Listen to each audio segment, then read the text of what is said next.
Thank you, Mr. Tate. Next up, I think, is a guy that probably could answer that question, Luke Mayville. Luke, welcome to House State Affairs. State your name, who you represent. We'll give you 2 minutes a day for public testimony and 10 minutes for public questions. Just joking. I don't know how long the questions will go with. Thank you, Chairman Crane, members of the committee. I'm Luke Mayville, co-founder of Reclaim Idaho, and I'm here to testify in opposition to SJR 101. My comments today will be focused on the citizen right of referendum. The referendum process is different than the initiative process. Unlike initiatives, which give voters a chance to enact laws, referendums give voters a chance to repeal laws.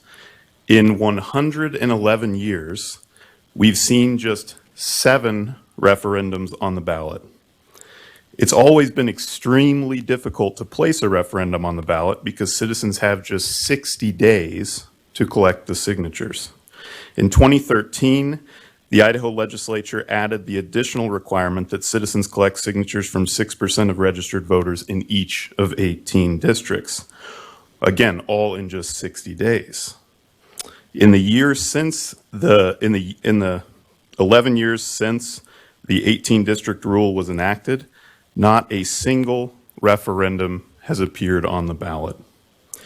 SJR 101 would force citizens to organize signature drives in 35 different districts and to complete all 35 of those signature drives in just 60 days. The amendment would effectively eliminate the citizens' right of referendum. In considering this, every member of the Idaho House of Representatives faces a simple question.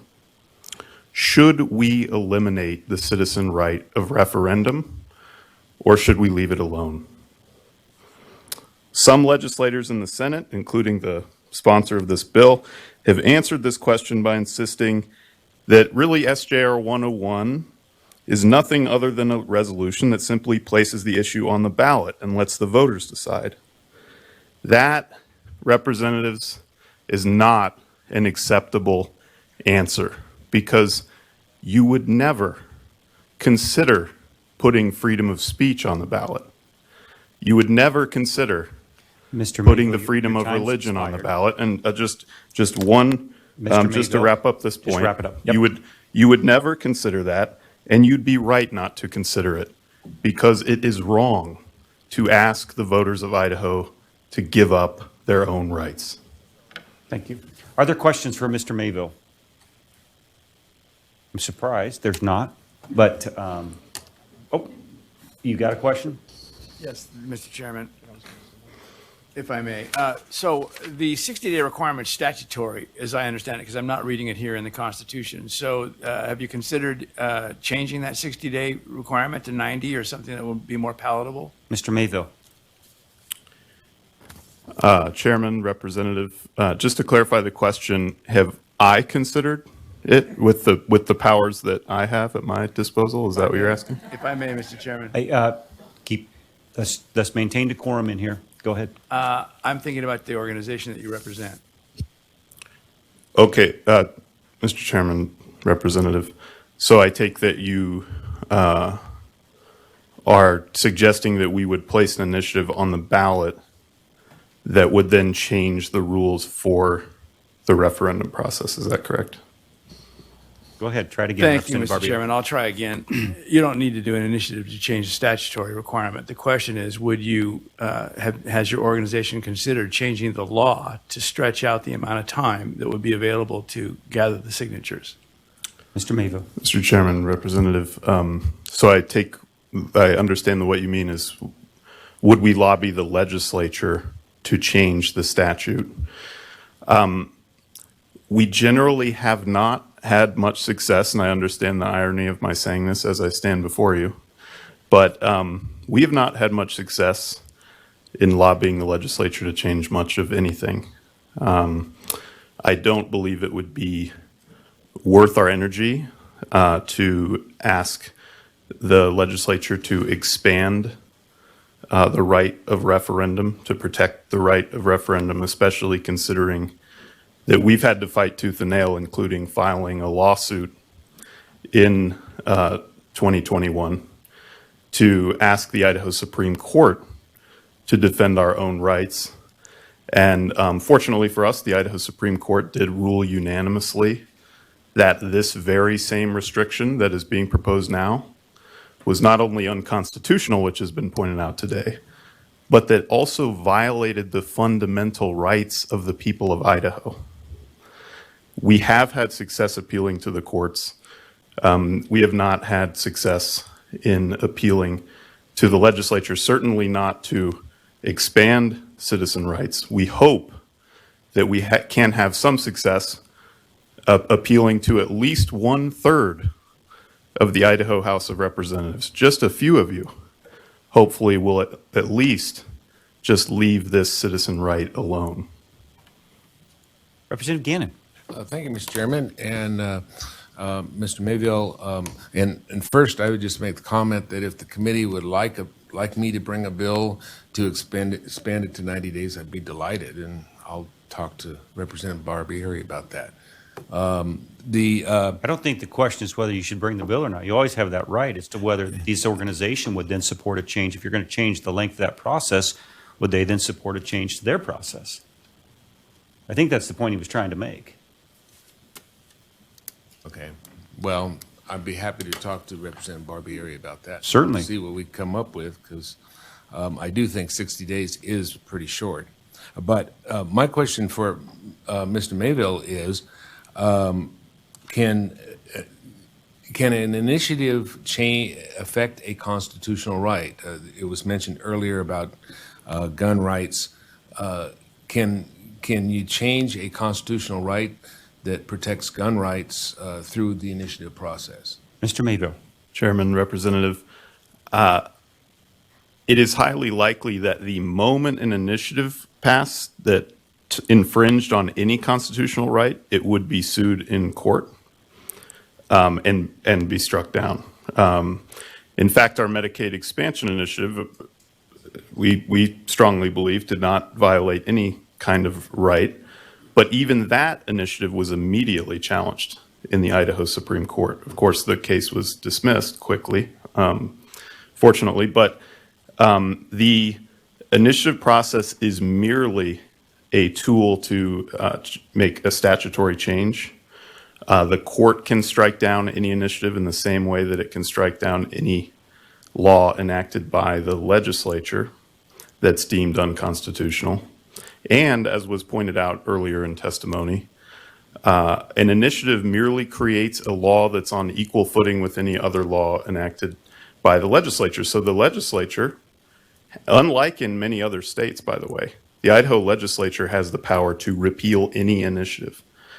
And that point has not been lost on any of us, because if you are worried about something like venue shopping or any of these other issues, and if you're worried about initiatives that will be passed that you don't like, you all have the power to repeal those initiatives. And so that strikes those of us who work on these initiatives and believe in the initiative process, it strikes us as not just that you don't want bad laws, you don't even want the citizens to have a voice.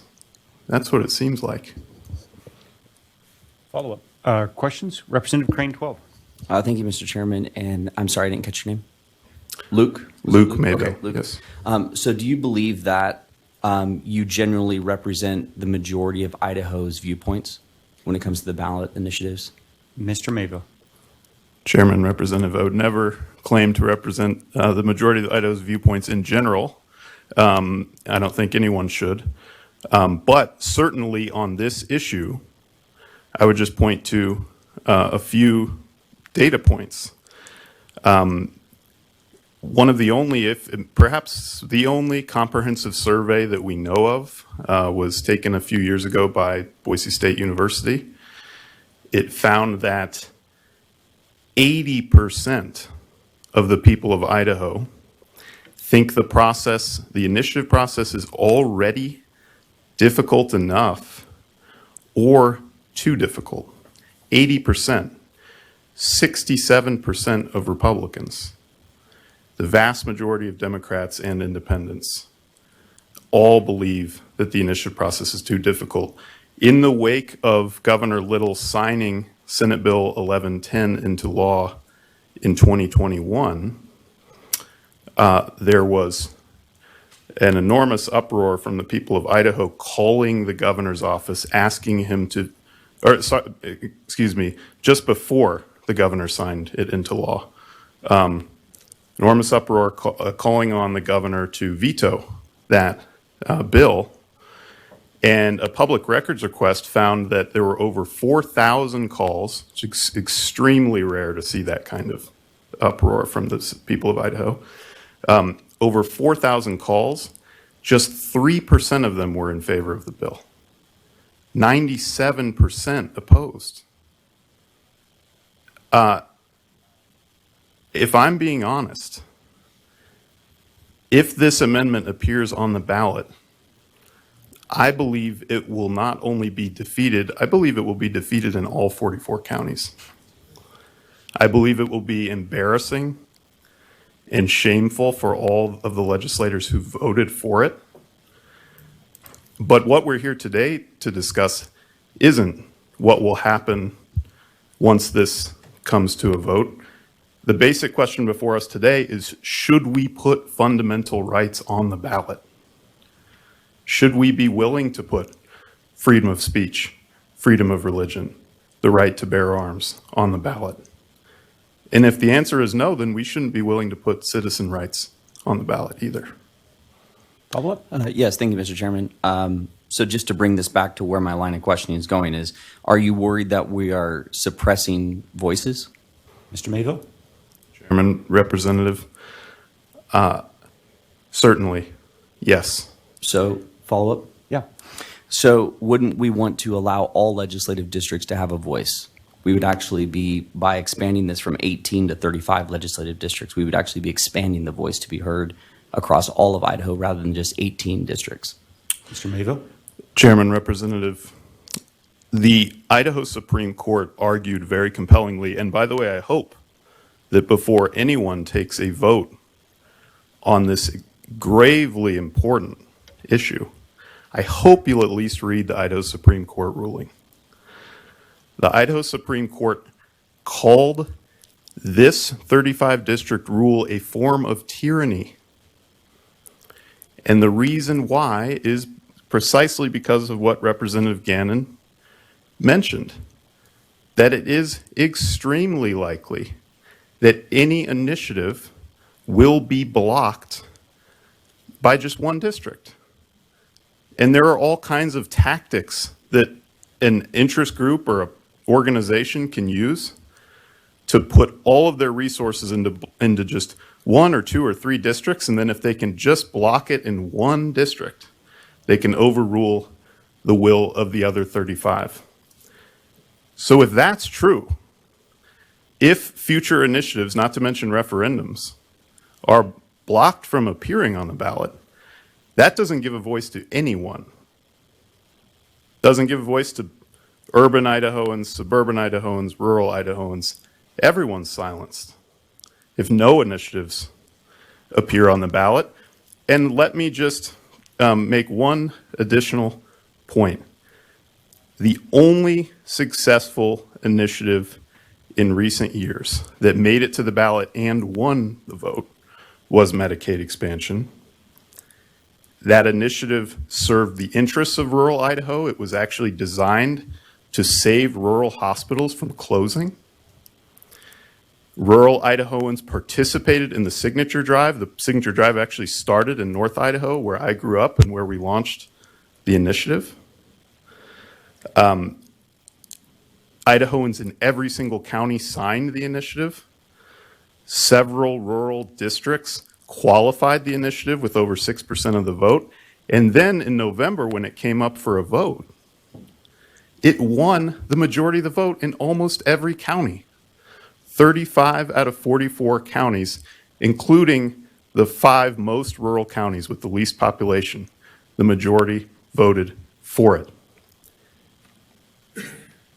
The initiative process originated in 1912 as a tool, as a constitutional power for rural Idahoans. if you study the history of the initiative process, it's all about small farmers, rural communities coming together and taking back their power because they felt like they were being oppressed by big industrial interests concentrated in cities. It is a great irony if we end up taking the people's power of initiative away in the name of rural Idahoans. Follow-up? Yeah, I would speak to that. I think that the opposite is actually true. We're taking this from being just District 15 representing all of Idaho's interests and suppressing the voice of all Idahoans to saying that all legislative districts, rural Idaho, as you just said, from District 1 in the north all the way down to 35, are having a voice. So I would actually argue the inverse is true. We're giving more voices out there. We're asking all legislative districts have a voice in it instead Is of. there a question in there for him? No, that's just a final comment. Okay. Comments? Okay. Representative Alfieri. Thank you, Mr. Chairman. Mr. Mayville, thank you. I want to ask you about the Medicaid initiative that you were involved in, the Medicaid process from several years ago. In your efforts in that process, did you canvass all the counties? Mr. Mayville. Chairman, Representative. Did we canvass all the counties? We did receive signatures from every single county, and if you're asking me personally, it's funny that you ask. I do believe that I personally knocked doors in 43 of 44 counties, so I missed one. Thank you, Mr. Chairman. Actually, what I'm asking is if you concentrated your effort on several counties. Mr. Mayville. Chairman, Representative, we did not. And I don't mean you personally. I mean your our organization. Okay. Yes. So we did not in any systematic way concentrate our effort. In fact, in some ways, our entire. I mean, if there was any concentration that was peculiar in our campaign, it was on North Idaho, because that's where we started. So, for example, when we very first started, we had a series of kickoff events, and in District 1, again, where I grew up in Sandpoint, I grew up in Sagal. We had meetings in Sagal, and then we had our first big kickoff event in Sandpoint, and we had 300 people there. We came down. We eventually made our way down across the state, including in Boise. But it's important to point out, when we first started, we knew no one in Boise. And we only had, there are people in the room who were there, but I think we only had about 20 people at our event in Boise. So in a very peculiar way, our initiative was concentrated in North Idaho. On the initiative that you were successful with, how many legislative districts were you able to gather 6% of the signatures in? Was it 19? Was it 18? Was it 25? Mr. Chairman, I believe that for both of our successful signature drives, first with Medicaid expansion, then later with the Quality Education Act last year, it was either 20 or 21 for both of those. Okay. And I urge you all to read not just the Idaho Supreme Court ruling, which is just an incredibly important document if you're putting together an opinion on this issue, but also all of the declarations that were attached to that ruling. And we did our best, those of us who were involved in these signature drives, we did our best to highlight the way that it's not a matter, the success of your signature drive isn't simply a matter of going to the places where people are sympathetic. It's a matter of doing really hard work to build organizations of volunteers. Sure. And that really depends on building contacts, building relationships all across the state. And that's one reason, in addition to the veto point that we've talked about of one district vetoing the others, what we have found is that anyone who goes out and tries to organize a signature drive, you're going to find that you might have some really great connections in anywhere from 5 to 10 districts, Once you get beyond that, you just have to start from scratch, and it's really hard work. I mean, think about it. Do any of you have really deep relationships and community ties in more than 5 or 10 parts of Idaho? We So understand. that's We a very share the difficult frustration because process. in our process, one individual can veto with the governor. So we have the same. My question is, I understand your concern about the 60 days that Representative Barbieri. I understand that's a short time. So I'm sympathetic to that. But would your organization be in favor if we lengthened the time that you had to gather the signatures, increasing the amount of districts? Because that's where my concern is. I would like more representation across the state. So if we increased it to 35 districts, could we increase the time it allowed you to gather signatures? And would that be a workable solution for both sides on this issue? Chairman, in my testimony today, I have emphasized the very tight restrictions on the referendum process and the 60-day timeline, mainly because that fact has mostly been overlooked in the discussion so far and hasn't received much discussion. By far, the biggest issue here is the oppressiveness of the 35 district rule. Okay. It would not strike us as anything close to a workable compromise to retain the 35 district rule. Okay. And somehow just extend the timeline. Okay, perfect. Thank you. Any further questions? Seeing that I should have only carved out 10 minutes because it went longer than 10 for questions, but thank you. You did a great job. Thank you all so much.